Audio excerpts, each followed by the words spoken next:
that makes sense. And then like later you try submerging your whole body in Mountain Dew for a year to catch up, and you come out as an extremulon. Yeah, that's when you become a giant green skeleton who can only make twist. Yeah, who can only make twist and understands the world through McTwisting. It's gonna ruin your relationship. It's not gonna be great, but you will be able to survive in extreme conditions. The most extreme. We're definitely going to see an X apocalyptic Games, Pasadena. McTwister at some point. Yeah, exactly. Ladies and gentlemen, and everyone in between, welcome to Werewolf Radar, the world's premier paranormal preparedness podcast. My name is Jordan Dahl. I am Nate Balding. I am Roger Norquist. Today's episode of Werewolf Radar is brought to you by Monstroco Doorboards. With Halloween right around the corner, why not invest in some Monstroco brand doorboards for boarding up your doors or windows?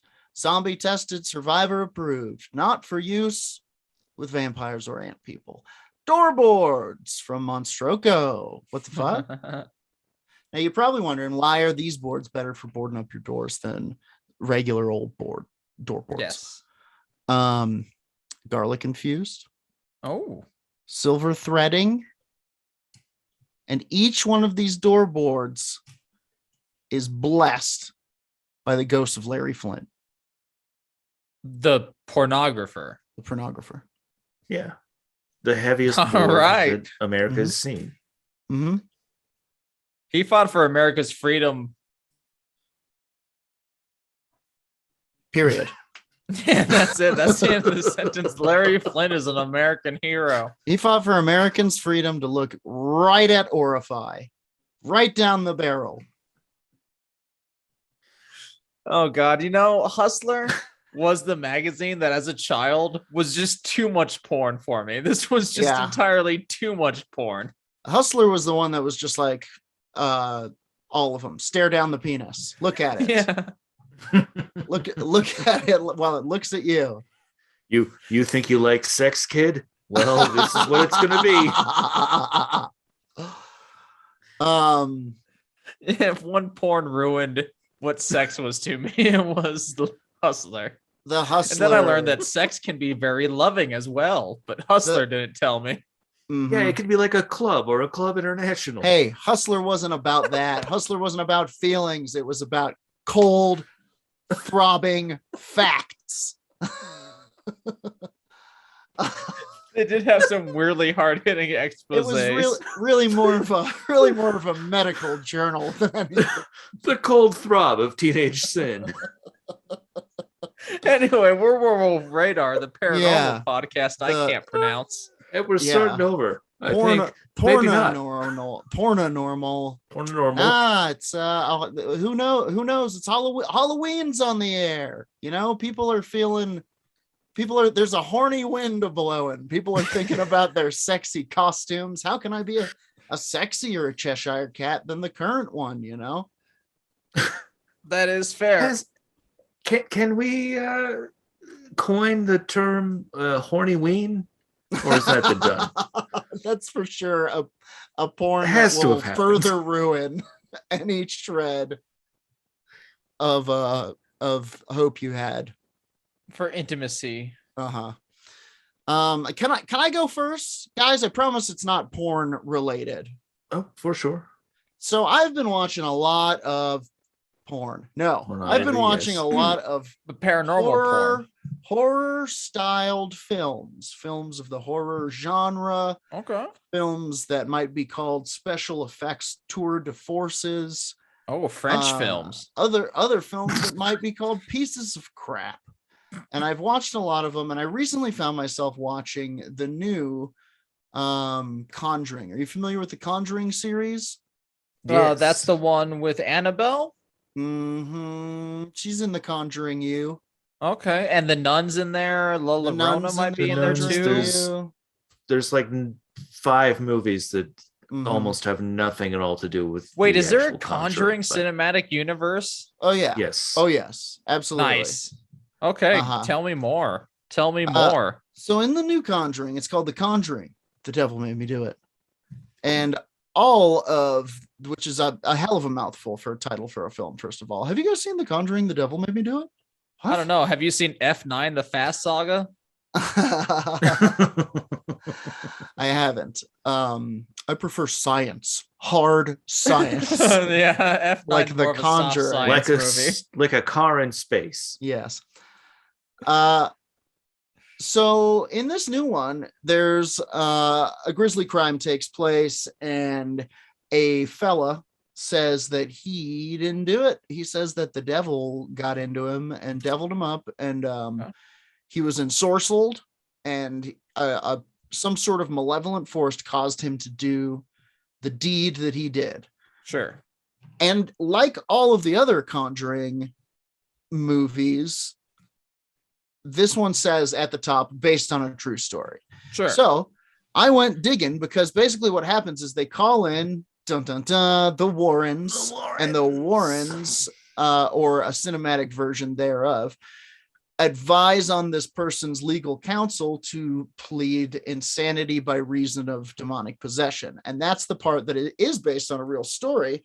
The story of a fella named Arne Johnson. And Johnson, the murder also happened. That's true. And Arne, very much the same way. And yeah, Arne but murders Johnson, don't just happen every day. And Arne Johnson was the first person to successfully argue down a sentence by reason of insanity by demonic possession. Oh, my mind got blown there. I was taken aback by words. It's a landmark legal case. It is a landmark legal case. It is pretty buck wild. We're just going to read from the Wikipedia from this one in a segment that I'm calling If You Want to Meet James Wan, because this is in the James Wan universe. And I think we should call them all that. Trial of Arne Cheyenne Johnson. The trial of Arne Cheyenne Johnson, also known as the Devil Made Me Do It case, is the first known court case in the United States in which the defense sought to prove innocence based upon the defendant's claim of demonic possession and denial of personal responsibility for the crime. On November 24th, 1981, in Brookfield, Connecticut, Arne Cheyenne Johnson was convicted of first-degree manslaughter for the killing of his landlord, Alan Nice. Good job. Kill all landlords. I mean, well, he right thing, wrong reasons. Yeah, but the landlord was not a great guy either. He the whole landlord is kill all landlords, as we will learn. Don't murder anybody. Werewolf Radar does not condone murder. According to the testimony of the Glatzel family, 11-year-old David Glatzel allegedly had played host to a demon. After witnessing a number of increasingly ominous occurrences involving David, the family, exhausted and terrified, decided to enlist the aid of Ed and Lorraine Warren, who, as riding we know, down the hill, American paranormal investigators and authors associated with prominent cases of alleged hauntings, self-taught, self-professed demonologists, largely thought to be shysters who were maybe present when some pretty crazy shit went down. So, maybe some of it's truth. Who knows? A lot of people have very strong opinions about Ed and Lorraine Warren, is the point. In a last effort ditch to cure David, they call them in. The Glatzel family, along with the Warrens, then proceeded to have multiple priests petition the church to have a formal exorcism performed on David, kid's 11 years old. The process continued for several days, concluding when, according to those present, a demon fled the child's body and took up residence within Arne. Oh, these evidence. I gotta get out of this kid. We're documented in the book "The Devil in Connecticut" by Gerald Brittle. Several months later, Arne killed his landlord during a party. His defense lawyer argued in court that he was possessed, but the judge ruled that such a defense could never be proven and was therefore infeasible in a court of law. Arne was subsequently convicted, though he served only 5 years of a 10 to 20-year sentence. So, yeah, he was convicted, but they didn't put him to death. And I think that's what they were looking for. Trial attracted media attention from around the world and has obtained a level of notoriety. Blabber and blabbity blah. Watch The Conjuring. The Devil Made Me Do It. Background: Arne Johnson and Debbie Glatzel provided firsthand accounts for the versions of events depicted in Discovery Channel's A Haunting episode, Where Demons Dwell. That's the name of the episode. They did not believe in demonic activities themselves, but they claimed their father to be an eyewitness to demonic possession. Both Johnson and Debbie were adamant in their support of the Warrens' recollection of events. They asserted that paranormal activity began after they went to clean up a rental property they had just acquired. David, this is the little boy, and that's her parents, took him to go clean up this rental property. David recollected that an old man appeared, pushing and terrifying him. The couple initially thought David was using the old man as an excuse to avoid cleaning. You get in there! Good excuse. I guess so. But David informed them that the old man had vowed to harm the Glatzels if they moved into the rental home. David's visions of the old man included the man appearing as a demonic beast who muttered Latin and threatened to steal his soul.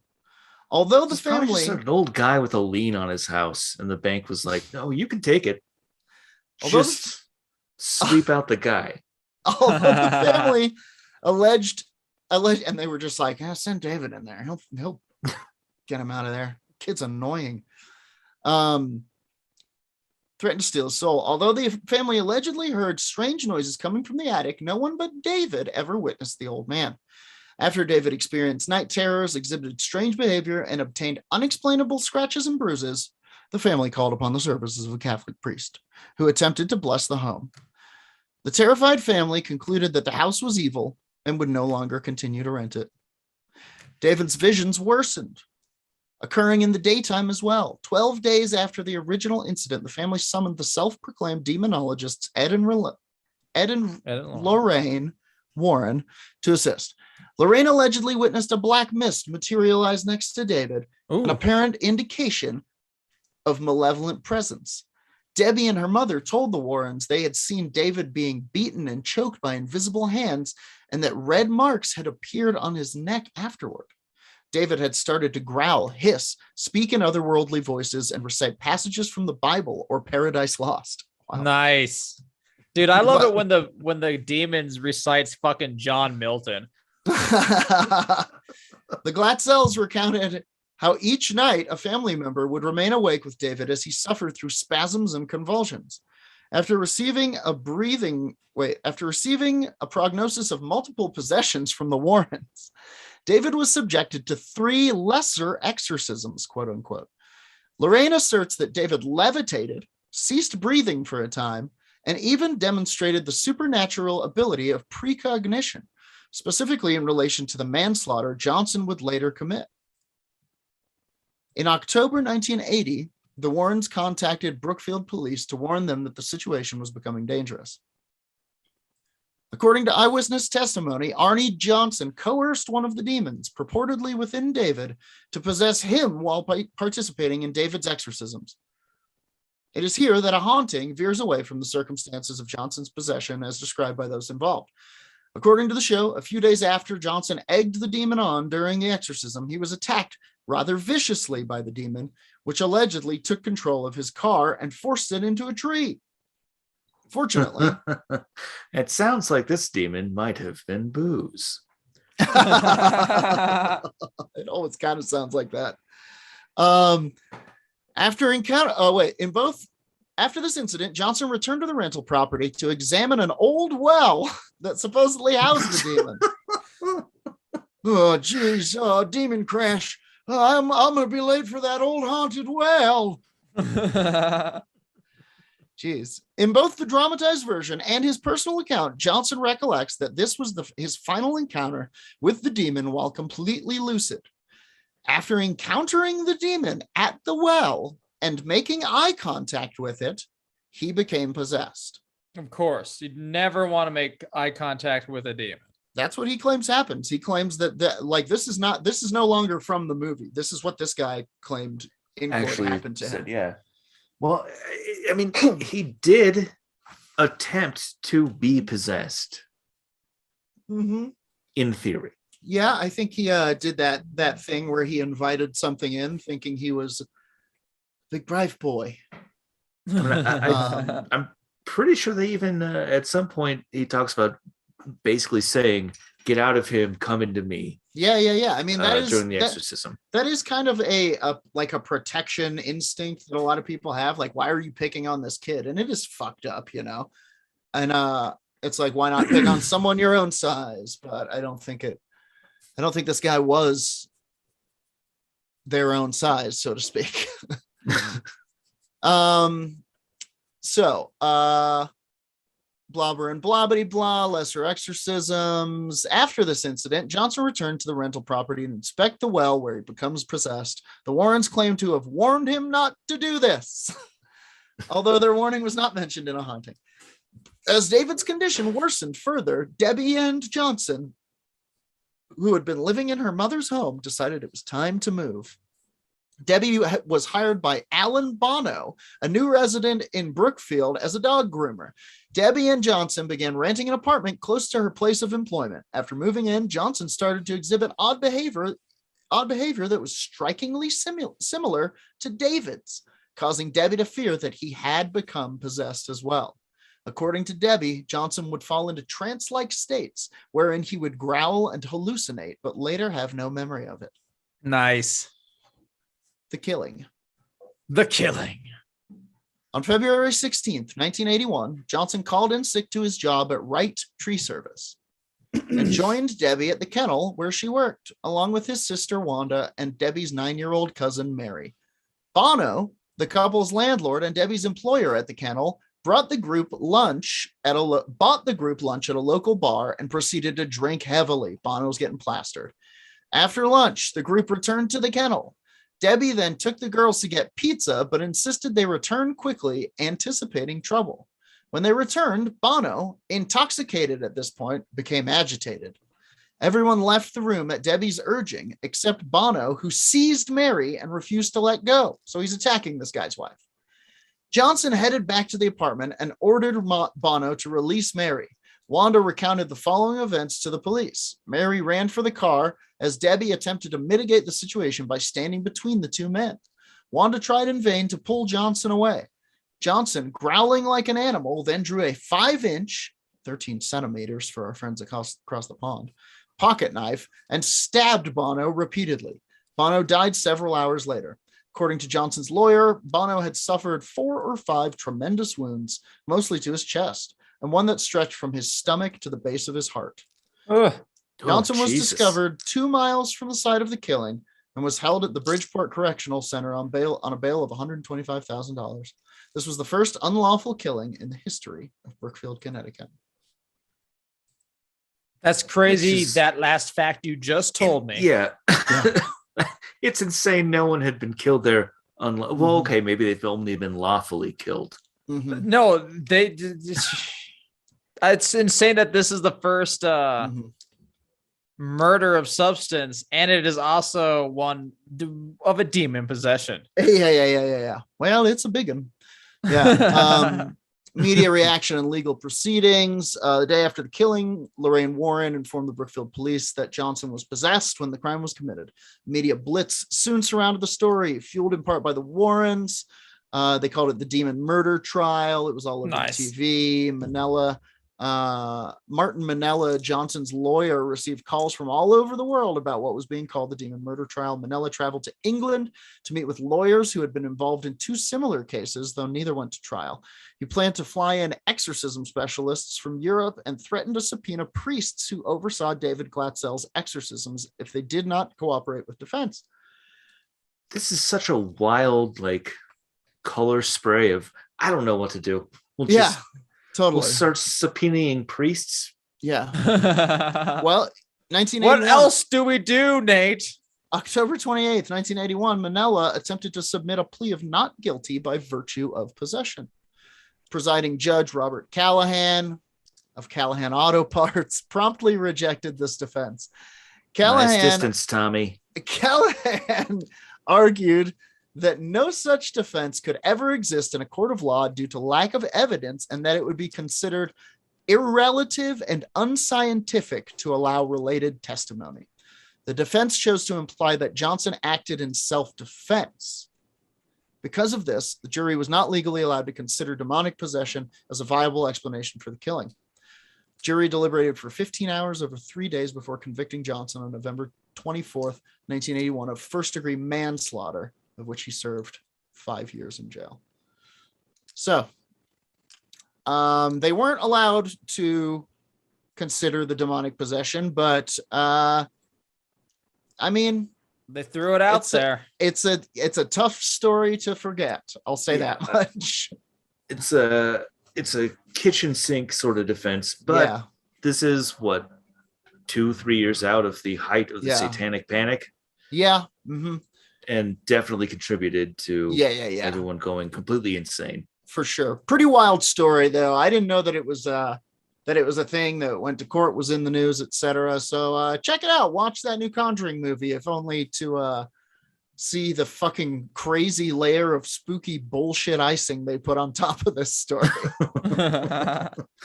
It is an incredible grift. Yeah. You know what was a weirdly good one? Off. Speaking of grift, though, honestly, IMO, they kind of pulled it off. I mean, you can tell this jury to not consider that type of thing, but manslaughter is not murder, and he went to jail for 5 years. Yeah, and he definitely killed wins, that man. Guess. And he definitely killed that man. Landlord. Yeah. Sorry, my mistake. You know what was a good one that I watched recently? It had kind of James Wan vibes all over it. Was Ouija. Malignant? No, Malignant was good though. Ouija, Origins of Terror, or whatever it's called, or Origin of Evil. I think part of it's the really good. Universe. Was that the second Ouija one? It's the second Ouija one, and it is really good. It is really good, right? I was surprised. Oh, you want to buy a Ouija? That's the end of my segment. If you want to meet James Wana.